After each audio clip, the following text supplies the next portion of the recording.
Question is that the bill be now read a second time. Senior Parliamentary Secretary Xueling.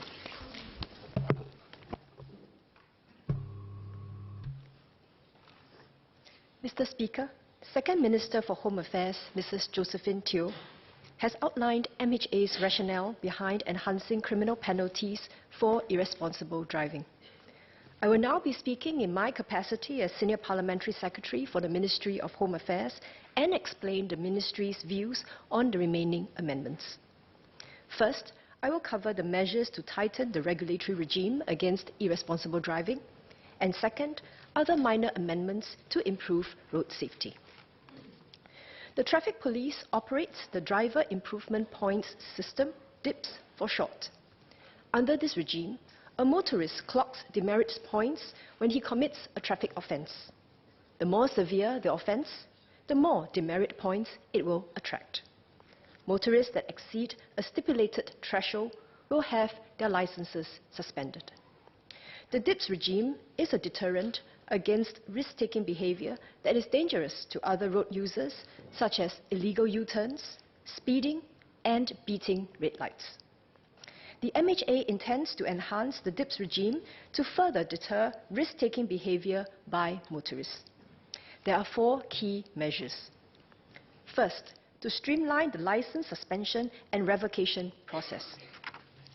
Second, to lengthen the license suspension period for repeat offenders.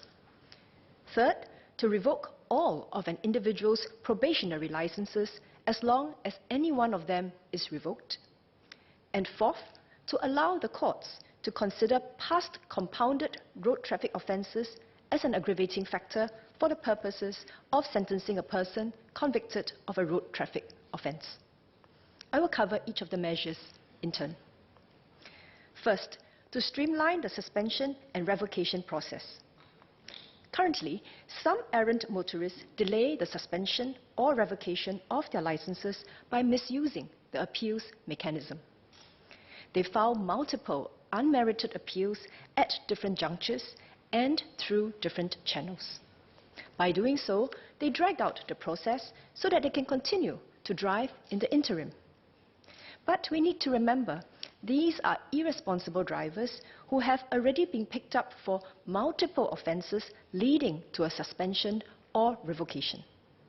To allow them to continue driving while they drag out the appeals process is to put other motorists at risk. We will amend the RTA to make it clear that the Deputy Commissioner of Police, or the DCP for short, is allowed to effect license suspension or revocation 4 weeks from the date of its notice to the affected motorists. Motorists can still appeal to DCP. Police, where possible, will process and respond to an appeal within 2 weeks of receiving the appeal. However, DCP will have the power to suspend or revoke the license 4 weeks after the date of its notice, even if the appeal is still being processed. For example, there are cases where the motorist only submits an appeal close to 4 weeks after receiving the notice. The DCP may still suspend or revoke the license first and subsequently rescind the suspension or revocation if there are valid grounds to do so. We need to bear in mind that to be facing a suspension or revocation, the errant motorist will already have committed several offences prior.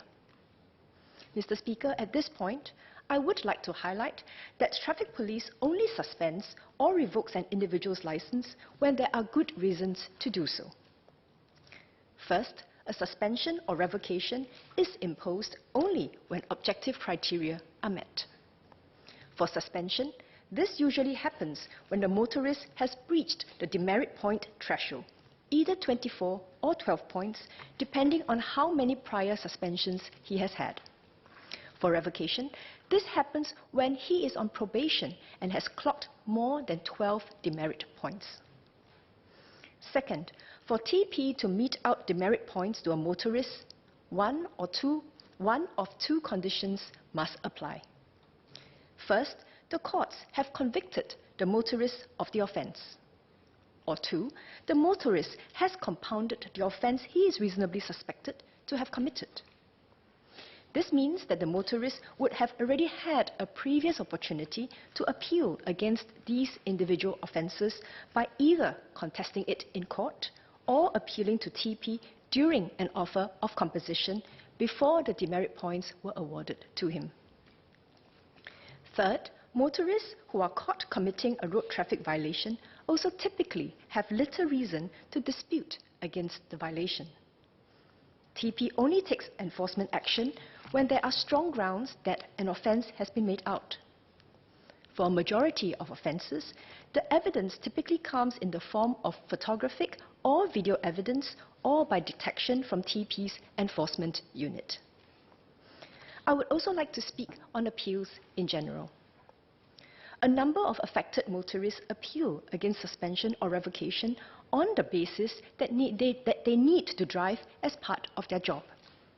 Actually, if an individual depends on driving to make a living, that is all the more reason for him to drive safely and for him to be off the roads if he is unable or unwilling to do so. TP, as part of its overall road safety strategy, offers motorists the opportunity to improve their driving behaviour through retraining courses. Firstly, motorists who accumulate more than 1/3 of the maximum allowable demerit points are offered the opportunity to attend the Safe Driving course, an early intervention measure for those who have exhibited unsafe driving behaviours. Upon completion of the course, motorists will have 4 demerit points expunged from their records. Secondly, motorists who are liable for their first and second suspensions are offered the opportunity to attend the Driver Improvement Point System Retraining course, also known as the DIPS Retraining course, which is a rehabilitation course to help errant motorists relearn and practice safe driving habits. Upon successfully passing the course, motorists will have their suspension periods reduced significantly. Mr. Speaker, I would now like to address the second measure, lengthen the licence suspension period for serial offenders. We propose to amend the RTA to allow TP to suspend an individual's licence for up to 5 years from up to 3 years currently. To put this in perspective, the upper scale of the suspension applies to very serious serial offenders. For instance, with the change, motorists who are facing their 6th suspension, which is equivalent to accumulating demerit points from at least 7 red light beating offences in a short span of time, will have their licence suspended for 4 years. Those who are facing their 7th or more suspension will have their licence suspended for 5 years. As you can see, these are recalcitrant offenders who are a real danger on the roads to themselves, to other motorists and other road users. Subsidiary legislation will be prescribed to stipulate the length of the suspension period based on the number of previous suspensions. That there are drivers who have been slapped with 6 or more suspensions may sound unbelievable, but I assure you it is not unheard of. In 2018 alone, there were 7 such motorists. I now move to the third measure, revoking all of an individual's probationary licenses as long as any one of them is revoked. At present, under certain circumstances, a motorist may continue to hold probationary licenses for other vehicle classes even though one of his probationary licenses has been revoked. This is a gap that should be addressed.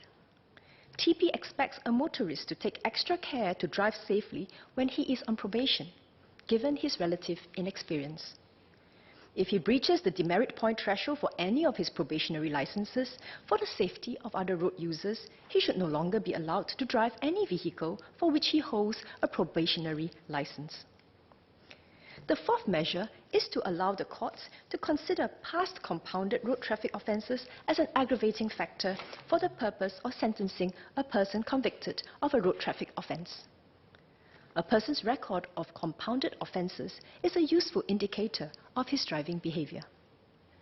Mr. Speaker, the MHA would also like to make 3 other amendments.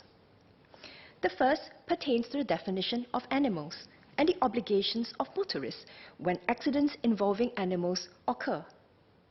the current definition of animals, which is restricted to an exhaustive list of farm animals, such as cattle, horses, and dogs, is archaic and not relevant to our context. We will remove this definition and instead will rely on a general definition of the word. Motorists will be obliged to stop their vehicle only if it is safe to do so and render any necessary assistance in accidents involving animals in two scenarios. First, if the body of the animal or carcass is a road safety hazard, motorists should take steps to alert other road users to the obstruction.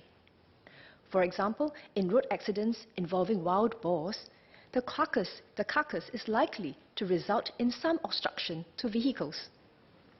Second, if there is reasonable belief that the animal may have an owner, motorists should make attempts to inform the owner or the police, for example, in road accidents involving dogs that are wearing a collar. Mr. Speaker, the second amendment pertains to physical driving licenses. Today, TP no longer relies on physical licenses to ascertain an individual's driving qualifications. TP can access this information back-end using an individual's NRIC and date of birth. Therefore, as part of the effort towards digitization, TP plans to issue physical driving licenses to motorists only upon request. Hence, we will amend the RTA to remove existing requirements for individuals to surrender their physical licenses if they do not have one. The third amendment pertains to the penalties for riding without a helmet. At present, Section 74 of the RTA subjects motorcyclists and pillion riders who do not wear helmets to a fine of up to $200. This penalty is less severe than those of other similar offences in the RTA, such as failing to wear a proper seatbelt or making an illegal U-turn, which attracts a jail term of up to 3 months and a fine of up to $1,000. We will raise the penalties for riding without a helmet to the same level. Mr. Speaker, the amendments I've outlined will complement the enhanced criminal penalties against irresponsible driving, as well as our overall strategy towards road safety. This bill will make our roads safer by increasing deterrence against irresponsible driving. Thank you. I beg to move.